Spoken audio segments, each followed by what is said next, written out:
kaji tu kan. Saya rasa seperti tak. Kan tak ada lah. Sebelum pagi sebab biasa bangun pagi merisa tu. Sekejap. Maksudnya kita dapat lah. Ini adalah apa yang perlu dilalui oleh ibu bapa sekarang apabila menghantar anak mereka ke taska atau tadika. Setibanya mereka di perkarangan tadika, saringan kesihatan perlu dilakukan. Borang untuk mengisytiharkan status kesihatan perlu diisi dan diserahkan kepada guru. Apabila semuanya baik, barulah mereka dibenarkan meninggalkan anak mereka. Sementara itu di dalam, setiap pelusuk tadika dibersihkan. Guru-guru diberi taklimat setiap pagi untuk memastikan setiap SOP diikuti. Semua peralatan dan perkakasan yang digunakan hari sebelumnya perlu dinyah kumai agar selamat digunakan oleh anak-anak dalam proses pembelajaran. Ini adalah normal baru bagi tadika di seluruh negara. Bukan sahaja sewaktu PKP, tetapi untuk satu masa yang agak lama lagi. Kerana mereka mengendalikan kanak-kanak yang lebih sensitif kepada jangkitan COVID-19. Tetapi bagi Pusat Penjagaan Kanak-Kanak Istimewa Al-Ghazali, cabaran mereka lebih besar. Pusat yang terletak di Gombak itu bukan seperti tadika biasa. Mereka mengendalikan kanak-kanak istimewa yang lebih sensitif kesihatannya. Anak-anak keperluan khas ni sebenarnya dia punya kesihatan lebih sensitif berbanding anak-anak biasa sebab mereka ni mudah terkena jangkitan lah. Jadi kalau macam tengok di luar tadi, sebelum masuk kita cek suhu, kita guna hand sanitizer, and then kita ada borang lampiran yang mengatakan anak-anak ni sihat atau tidak. Sekiranya ada salah satu simptom yang dialami oleh anak-anak, kita terpaksa minta mereka pulang dan pergi ke klinik segeralah. Dan benda tu kita tak pernah jangka. Kadang-kadang datang ke sekolah, tiba-tiba sakit, contohlah batuk kan. So kita ada sediakan satu bilik isolation. So kat situ anak-anak boleh berehat sementara menunggu ibu bapa ambil lah pulang. Ditubuhkan sejak Februari 2018 dengan hanya 2 orang pelajar dan seorang pekerja. Kini, Al-Ghazali mempunyai kira-kira 230 pelajar istimewa di lebih 6 cawangan di serata Malaysia. Tetapi jumlah pelajar istimewa yang tinggi sebegini bermakna tanggungjawab untuk memastikan mereka selamat lebih besar. Dan lebih daripada tadika lain, cabaran yang dihadapi Pusat Al-Ghazali selepas penularan COVID-19 dan pelaksanaan PKP amat besar. Selepas pengumuman PKPB, setiap SOP perlu diikuti dengan tegas setiap masa bagi memastikan kesihatan semua pelajar terjaga. Okey, macam yang kita lihat sekarang ni, penjarakan sosial masih dilakukan. So anak perlu duduk di tanda X dan guru pun di hadapan sana lah. So kalau sebelum ini, guru akan mengajar anak berdepan. One to one tu memang rapat lah untuk dia tunjuk apa yang guru ajar. Tapi untuk masa PKP ni, inilah situasi dia. Anak akan duduk di kerusi saja. Kalau bergerak sekalipun, mungkin dia akan bergerak di sini dan di sini. Dan guru hanya menunjuk dari jarak yang jauh. Di serata premis, SOP ini harus dipatuhi. So kalau dalam kelas ni boleh nampak dalam kami akan buat penjagaan sosial seperti begini. Kita akan asingkan mereka dalam jarak yang agak jauh jugalah. Iaitu 1 meter lah seperti mana yang SOP yang dikeluarkan oleh pihak yang berkenaan. Kita buat one-to-one coaching, one-to-one teaching. Maksudnya apa yang berlaku sekarang ni macam Cikgu Aniza, dia tengah mengajar anak tersebut. Okey, selepas dia mengajar anak tersebut, dia akan beralih pula kepada anak yang satu lagi. Itu SOP dia. Dan setiap kelas akan ada tanda di mana letak tempat letak beg. Tanda X tersebut di mana anak-anak perlu berdiri, anak-anak perlu duduk lah. Mengajar kanak-kanak untuk mematuhi penjarakan sosial, mencuci tangan dan menjaga kebersihan setiap masa apabila mereka bergaul dengan rakan-rakan di tadika amat mencabar. Lebih-lebih lagi bagi kanak-kanak istimewa. Anak-anak yang berkeperluan khas ni, kita perlu remind mereka ulang-ulang kali So baru diorang boleh adapt benda tu, sebab benda ni adalah benda baru dan agak susah untuk mereka menerima perkara baru. Sebab anak-anak berkeperluan khas disleksia dan autism ni, mereka dia macam mana ya, orang kata fit pada yang mereka dah selesa. Jadi macam contoh sekarang kita datang ke center, anak-anak datang ke center, dia macam agak macam culture shock jugalah. Tiba-tiba kena pakai mask, kena hand sanitizer. So agak sukar untuk mereka menerima. Bagi Hafiz, tempoh seminggu selepas tadika dibuka semula selepas pengumuman PKPB amat penting untuk membiasakan kanak-kanak istimewa dengan normal baru ini. Anak autism dan juga disleksia ni dia mudah lupa. Kemudian dia tak biasa dengan new normal, ataupun contohnya anak-anak autism ni dia ada masalah untuk mengikuti benda baru. So dalam masa seminggu ni kita adalah masa yang terbaik untuk kita memperkenalkan kepada dia apa itu new normal yang perlu kita buat, dan cikgu ni adalah sebagai role model. Cikgu kena buat dulu depan dia, cikgu kena tunjuk dulu ke depan dia, barulah dia boleh ikut. Dan benda tu memang kita kena ulang selama 1 minggu ni. Tetapi kanak-kanak istimewa juga lebih mudah resah dan gelisah berbanding kanak-kanak biasa. Mereka mudah tertekan untuk belajar rutin harian yang baru dengan cepat. Ini antara cabaran terbesar yang dihadapi oleh guru-guru di Pusat Al-Ghazali. Bagi anak-anak autism, anak-anak disleksia yang mana dia dah lama bercuti, mostly bila duduk kat rumah dia tertekan. Bila tertekan, once kita buka balik sekolah dengan new normal yang dia tak pernah alami sebelum ni, for sure dia akan mengalami tekanan dekat dalam kelas, sebab selalunya dalam kelas 5-to-1 teachers. Tapi sekarang 2 atau 1-to-1 teachers. So dia tak jumpa lagi kawan-kawan dia dah kat situ, dia tak ada socialize dah tak ada, right? Okay, kat situ mostly dia punya tekanan emosi tu kita kena ubah balik daripada awal. Persepsi dia kita kena ubah daripada awal dan suasana kelas, sebab sebelum kita mula kelas ni kita cat dulu kelas-kelas. Kita ubah suasana tu mengikut suasana barulah. Sebelum ni kelas putih. So macam sekarang kita nampak kelas kita warna purple, kelas lain warna hijau. Malah proses transisi ini turut memberi tekanan kepada para guru. Untuk mengajar anak-anak keperluan khas ni, daripada awal kita sendiri, guru-guru perlu kuat mental dan fizikal, kerana anak-anak ini adalah anak-anak yang lain daripada yang lain. Jadi mereka tak sama dengan anak-anak biasa. So guru sendiri kena masuk dalam dunia mereka, dan kita sendiri yang akan perlu faham apa yang mereka fikirkan. Bukan anak yang masuk ke dalam dunia kita. So dari situlah kita boleh tahu, kita boleh faham anak tu, sebab kita sendiri yang explore dalam diri dia orang. Okay, good. This one? Okay, good, Alia. Okay, good. Good job. Tutup hidung. Hidung, nose, your nose. Okay, good. Selain proses pembersihan dan nyahkuman, pelbagai aspek proses pengajaran dan pembelajaran juga perlu diubah kepada normal baru. Ingat lagi tak? Ingat. Untuk anak-anak sama ada terapi ataupun bahagian learning, kita alternatekan dia punya day dia. Tak boleh hari-hari. Contohnya hari ni hari Rabu, 10 anak yang awal datang, besok 10 anak yang lain. Dan kita akan rotate benda tu sampai hari Sabtu, sebab Sabtu pun kita ada kelas jugalah. Dan kita akan tengok macam mana. Ada ibu bapa yang agak ayah bertanya, cikgu bagaimana dengan credit hour? Sebab credit hour ni merupakan pandangan penting. Okey, saya kata tak ada masalah. Anak akan dapat fokus yang lebih kerana dia one to one bila ada SOP baru ni. Sebab kita betul-betul ajar one to one coaching. So anak akan lebih dapatlah. Berbanding kalau kita teruskan SOP pembelajaran di rumah, sebenarnya untuk anak-anak kita, untuk pembelajaran di rumah, bukan nak kata tak berkesan, 50% sahaja berkesan. Sebab kita perlukan anak-anak terapi, kita perlu pegang dia, kita perlu ajar dia cara nak buat alat-alat terapi, kita perlu sediakan, kita perlu pegang tangan dia sebab kadang-kadang tangan dia lemah. So bagaimana kita nak buat pembelajaran alam maya di rumah? So disleksia sama dengan autism. Dia autism. So sekarang dia apa yang dia tengah buat? Dia bagi yang basic. Sebab 2 bulan kita tak masuk sekolah. So jadinya anak-anak kita ni mudah lupa. So disleksia mudah lupa. So kita akan bagi balik yang basic supaya diingatlah. Terapi amat penting untuk kanak-kanak istimewa.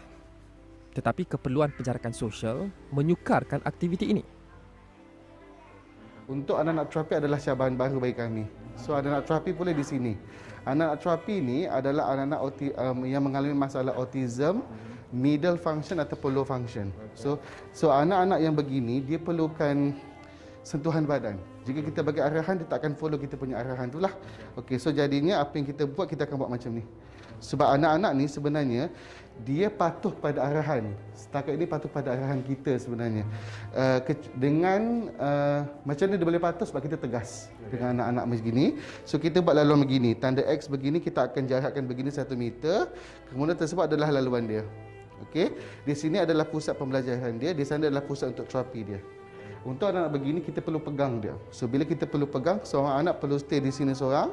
Seorang anak adalah terapi, membuat terapi di sana. Okey, so cikgu perlu pegang dia untuk buat aktiviti tersebutlah.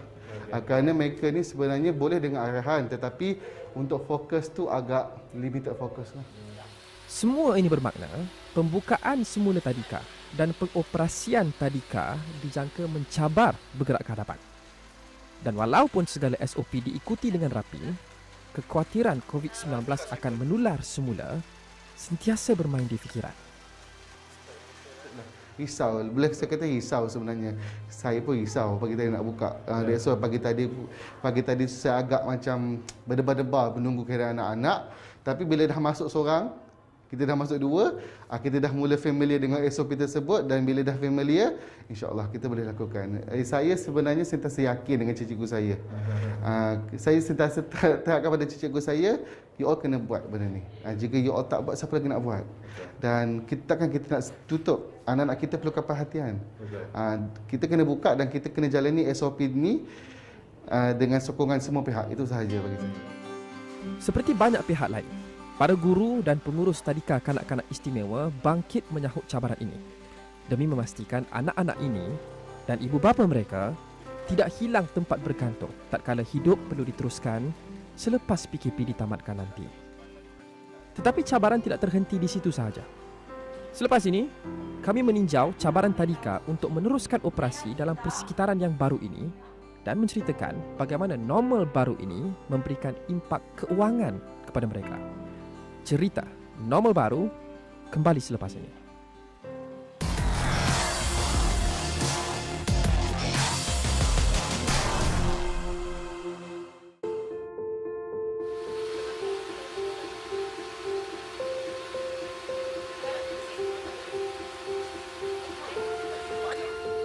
Murid-murid dinyah kuman sebelum diterima masuk setiap pagi. Setiap kawasan dan barangan dibersihkan. Guru diberi taklimat mengenai SOP baru yang perlu diikuti setiap hari. Dan pembelajaran dilakukan dengan penjarakan sosial. Hanya barang-barang yang diperlukan saja boleh digunakan. Selepas telah digunakan, barang-barang tersebut perlu dibersihkan dan disanitize lah. Setiap kali penggunaan. Yes. Ini semua adalah normal baru bagi Taska dan Tadika sekarang. Tetapi bagi Pusat Penjagaan Kanak-Kanak Istimewa Al-Ghazali, risikonya mungkin lebih tinggi berbanding Tadika biasa. Anak-anak keperluan khas ni sebenarnya dia punya kesihatan lebih sensitif berbanding anak-anak biasa, sebab mereka ni mudah terkena jangkitan lah. Risau, boleh saya kata risau sebenarnya. Saya pun risau pagi tadi nak buka. That's why pagi tadi saya agak macam berdebar-debar menunggu keadaan anak-anak. Tapi bila dah masuk seorang, kita dah masuk 2, kita dah mula familiar dengan SOP tersebut, dan bila dah familiar, insya-Allah kita boleh lakukan. Tetapi pusat ini perlu dibuka semula selepas pengumuman PKPB, khasnya untuk membantu ibu bapa yang perlu kembali bekerja. Tambahan lagi, pembelajaran secara online yang dilakukan dari rumah sepanjang tempoh PKP kurang sesuai dengan kanak-kanak istimewa. Bukan nak kata tak berkesan, 50% sahaja berkesan. Sebab kita perlukan anak-anak terapi, kita perlu pegang dia, kita perlu ajar dia cara nak buat alat-alat terapi, kita perlu sediakan, kita perlu pegang tangan dia sebab kadang-kadang tangan dia lemah. So bagaimana kita nak buat pembelajaran alam yang di rumah? Sebab kadang-kadang ibu bapa pun bekerja, dan kadang-kadang anak-anak ni bijak. Anak-anak autism dengan desa ni bijak. Dia tak nak dengar cakap ibu bapa dia. Dia hanya dengar kata-kata kita je. Justru Penting untuk tadika dibuka semula secepat mungkin agar anak-anak istimewa ini dapat meneruskan pembelajaran mereka. Apabila di rumah, anak-anak ni dia dah mindset yang rumah adalah tempat mereka berehat, bermain, makan. So, di samping itu, mereka dikelilingi dengan ibu bapa. So, persekitaran tu adalah selesa bagi diorang. Tetapi pada masa yang sama, bukan mudah untuk memastikan kanak-kanak autism dan disleksia mengamalkan penjarakan sosial dengan rakan-rakan, mencuci tangan mereka selalu dan mengamalkan pelbagai langkah kebersihan yang lain. Bagi anak-anak autism, anak-anak disleksia yang mana dia dah lama bercuti, mostly bila duduk kat rumah dia tertekan. Bila tertekan, once kita buka balik sekolah dengan new normal yang dia tak pernah alami sebelum ni, for sure dia akan mengalami tekanan lah. Anak-anak yang berkeperluan khas ni, kita perlu remind mereka ulang-ulang kali.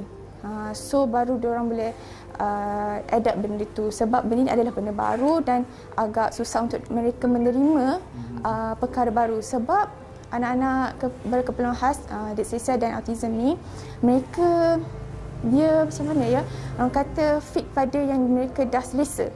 Jadi macam contoh sekarang kita datang ke center, anak-anak datang ke center, dia macam agak macam culture shock jugalah. Tiba-tiba kena pakai mask, kena hand sanitizer. So agak sukar untuk mereka menerima.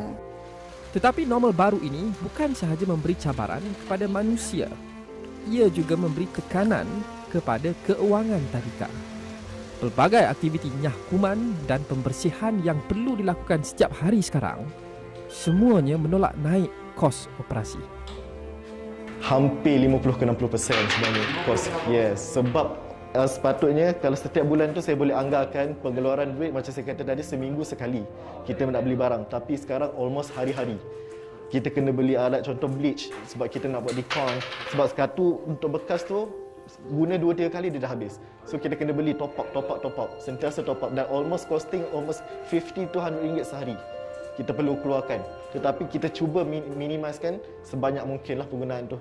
That's why kita dah bagi latihan pada guru-guru 2 hari sebelum center dibuka, kita bagi latihan awal and then kita perkenalkan macam mana cara yang betul pakai supaya tak membazir, cara buang mask dengan betul, pakai mask dengan betul supaya tak membazir lah. Dari situ kita kontrol kewangan yang keluar.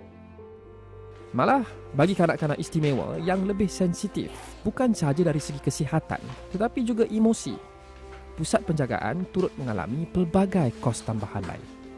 Mostly dia punya tekanan emosi tu kita kena ubah balik daripada awal. Persepsi dia kita kena ubah daripada awal dan suasana kelas. Sebab sebelum kita mula kelas ni, kita cat dulu kelas-kelas. Kita ubah suasana tu mengikut suasana barulah. Sebelum ni kelas putih. So macam sekarang kita nampak kelas kita warna purple, kelas lain warna hijau. So daripada situ kos-kos juga melibatkan kos kewangan yang tinggi lah. Sebab kita perlu mengecat, and then beli peralatan. And then untuk anak-anak tu sendiri, bagi saya sendiri tekanan emosi yang akan terganggu, kita perlu buat dia punya behavior modification balik lah. Behavior modification balik. Termasuk dengan cat-cat yang digunakan ni memberi. Yes, kita impak emosi dia tu. Kita nak balik dia sebab kalau warna tu kusam, maybe dia tak boleh nak belajar dalam suasana macam tu. So kita pilih warna-warna yang ceria, lembut untuk interact dia juga. Sebab warna juga mainkan peranan yang penting bagi anak-anak disleksia dan juga autism. Bagaimanapun, Zulkarnain bersyukur mendapat sokongan keuangan daripada pelbagai pihak. Khasnya sepanjang tempoh PKP yang amat mencabar bagi pengusaha tadika. Pengeluaran duit tu agak banyak, tetapi alhamdulillah parent kita sentiasa support, parent-parent kita sentiasa support, ada yang memberikan sumbangan alhamdulillah. And then kita dapat juga bantuan daripada PKSO lah. Kita dapat bantuan PKSO untuk subsidi upah tu, kita mohon alhamdulillah kita lulus. And then dari itu juga kita mampu beroperasi semula lah, tapi dengan kadar berhati-hati. Secara berhati-hati sebab pengeluaran wang tu hari-hari. Kalau dulu tu mostly every week kita baru keluarkan duit untuk beli barangan.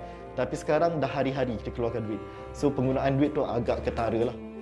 Ini katanya dapat memberikan talian hayat kepada tadika atau taska yang seringkali tidak menjana keuntungan yang begitu besar setiap bulan. Tambahnya, ini juga membantu Pusat Al-Ghazali untuk tidak meningkatkan yurannya walaupun berdepan peningkatan kos. Suatu isu yang hangat diperdebatkan antara ibu bapa dan pengusaha taska sepanjang tempoh PKP. Kita juga memberikan diskaun-diskaun yang banyak sepanjang tempoh PKP lah. Dan asalnya yuran sekian 500 dan sekarang ni kita dah bagi almost 50% punya diskaun. Dari situ sendiri alhamdulillah AJS masih juga mampu dengan bantuan-bantuan dari segi ibu bapa, sumbangan-sumbangan yang sangat banyak pada mereka lah. Dan juga kita sendiri rolling duit kita, and then kita cuba buat sehabis baik supaya minimiskan penggunaan duit yang tak perlu. Tetapi semua kesusahan keuangan ini dianggap satu pengorbanan dengan niat yang mulia untuk memberikan kanak-kanak istimewa dan ibu bapa mereka tempat bergantung ketika mereka amat memerlukannya. Bagi Hafiz, dia amat memahami hakikat ini. Kerana sebagai seorang anak kecil dahulu, dia sendiri merupakan seorang anak disleksia. Saya sentiasa terapkan pada cikgu saya, you all kena buat benda ni. Jika you all tak buat, siapa lagi nak buat?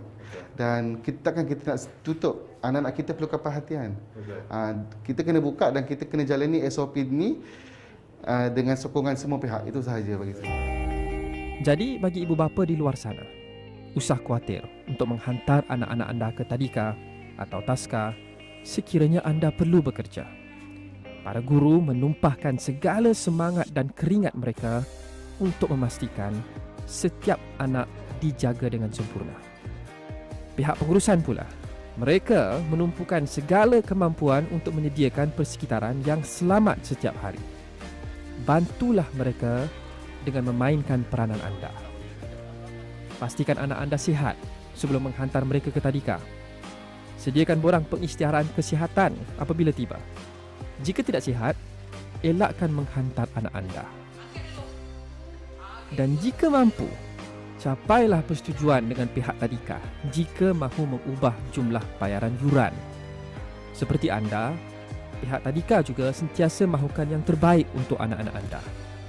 Kerana anak-anak anda seperti anak-anak mereka sendiri.